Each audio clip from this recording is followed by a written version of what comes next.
2026 বিশ্বকাপে আর্জেন্টিনার সবচেয়ে গুরুত্বপূর্ণ ৫ জন প্লেয়ারকে দেখে নিন। ৫ নম্বর হচ্ছেন রদ্রিগো ডে পল।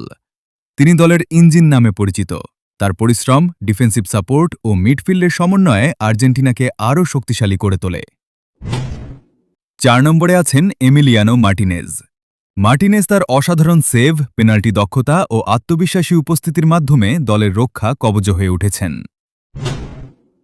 ৩ নম্বর হচ্ছেন এনজো ফার্নান্দেজ, যিনি দলের মিডফিল্ডের মূল নিয়ন্ত্রক।